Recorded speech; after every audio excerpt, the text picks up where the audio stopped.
Gold Mines and Landmines. Hey, Is Jess, episode 2 or 3 or 4? Yes? I don't know. Like going, who cares? Who cares? The audience wants to know, they want to know what number so badly it's the most important. They'll say, why did I miss 1, 2, or 3? They'll get it. They will. They will. All right. What are we talking about today?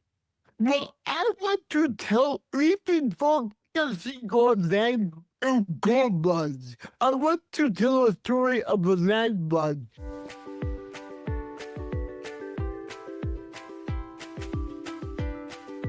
It's amazing to me. I've had no less than 60 people say to me that they are aborting AI. They don't like it. They think it's going to cause a lot of problems. Well, I have to tell you that it's not going to go away. People say it's an AI bubble. Yeah, maybe there's an AI bubble in the stock market, but we could have AI in everything. I've heard that it's going to have AI toothbrushes.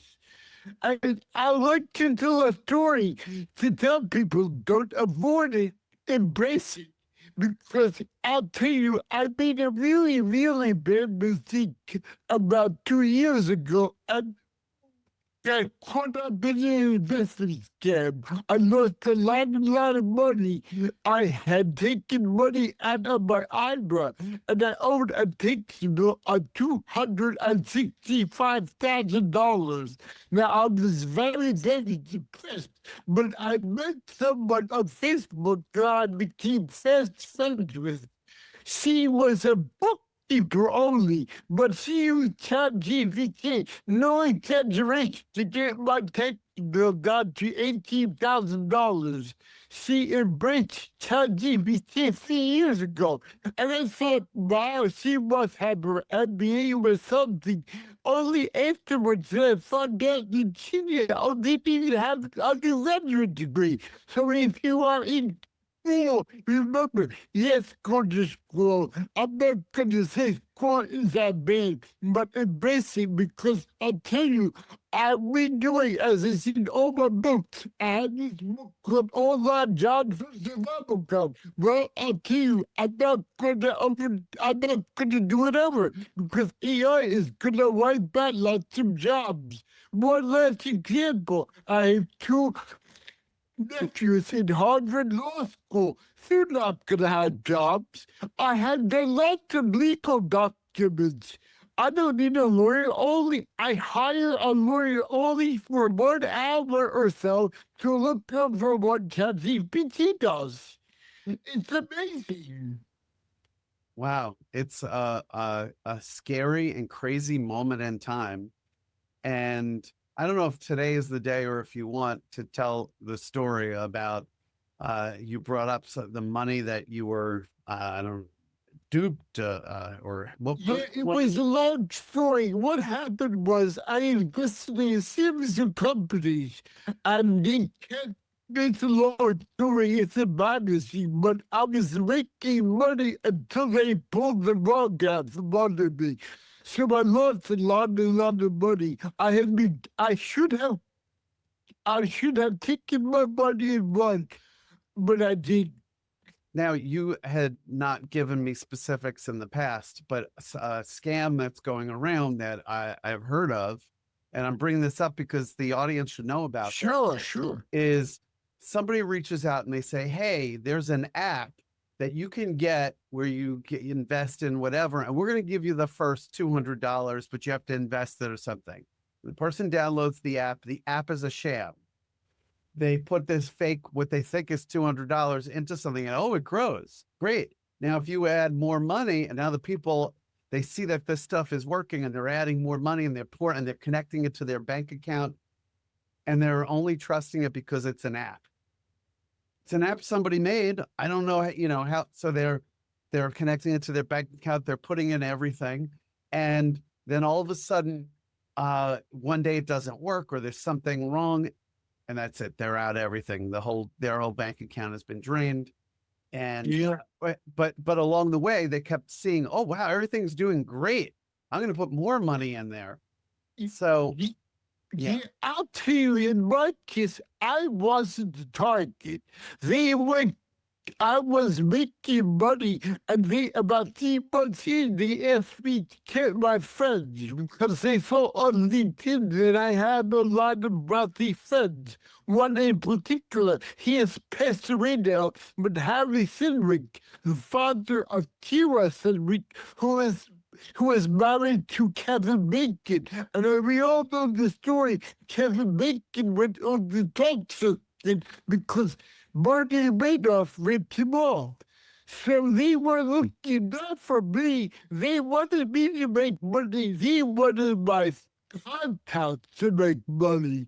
And when I said, no, no, no, I wasn't going to expose anyone to this risk because I was cautious rat.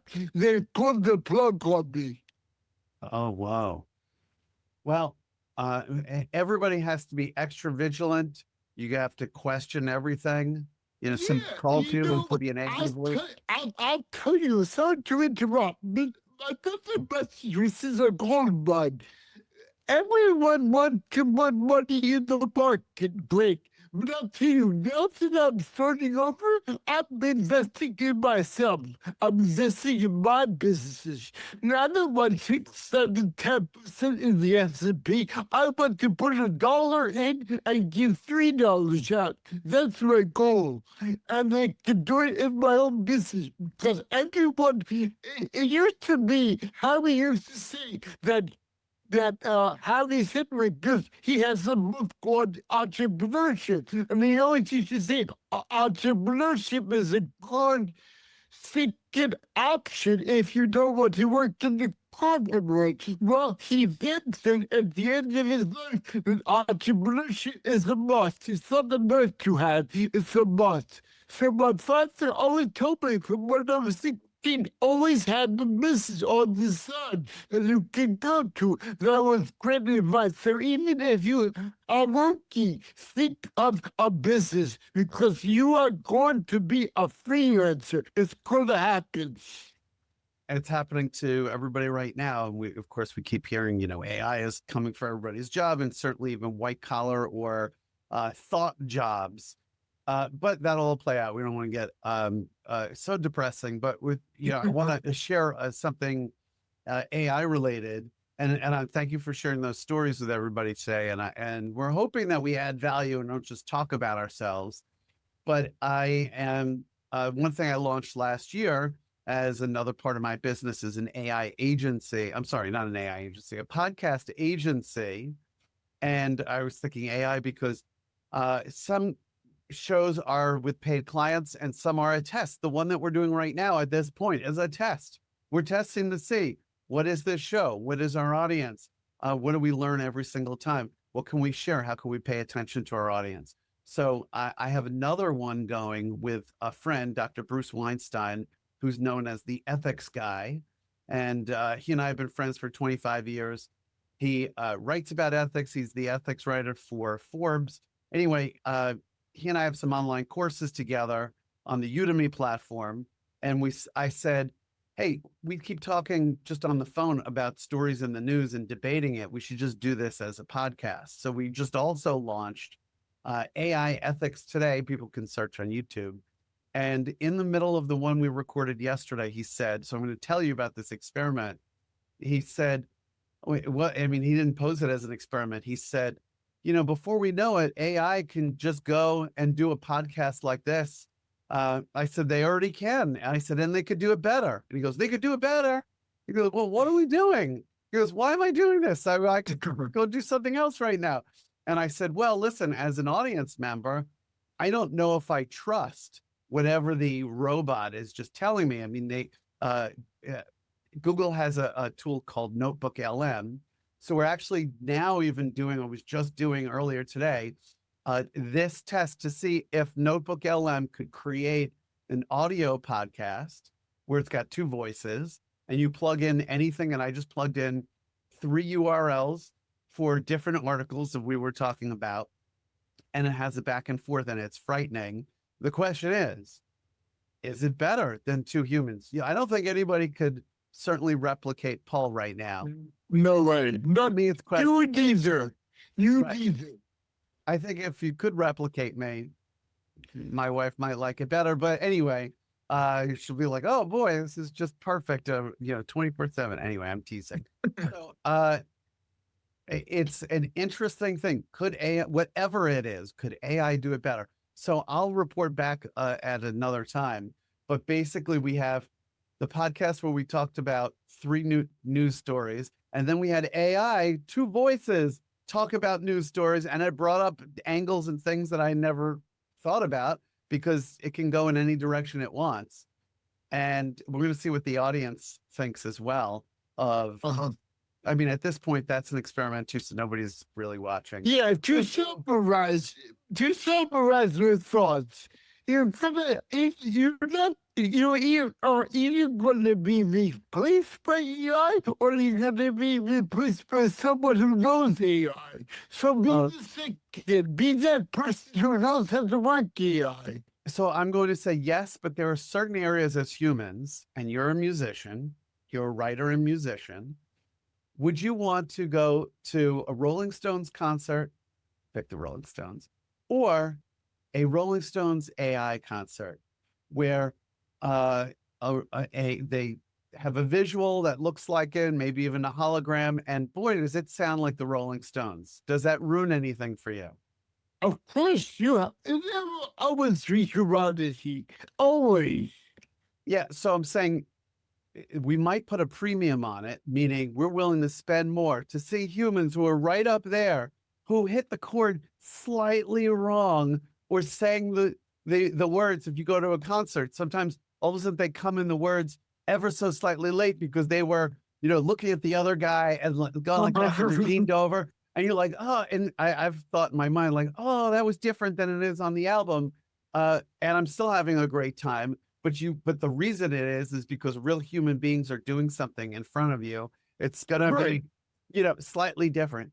So I think that in this world where a lot will go to AI and there's a lot that makes sense, for it to go through your taxes and to come through and ask all the right questions, usually with a human in the loop, as it's sometimes said, who can then look and say, does this seem right? But I mean, as far as art and music and literature, I think there will still be a place for human generated. Yes. Hope so. We hope so. And we're generating this as 2 humans for everybody today. I think we did it, by the way. But we're 2 humans generating this conversation. We want to know what you people who are listening or watching have to say about it. So put it in the comments and let us know. Yes. Thanks, Jess. All right. Thank you very much, Paul. I'm just going to sit back and people see us dressed differently than we are when we do certain other professional things. All right. Until next time. Okay, bye-bye.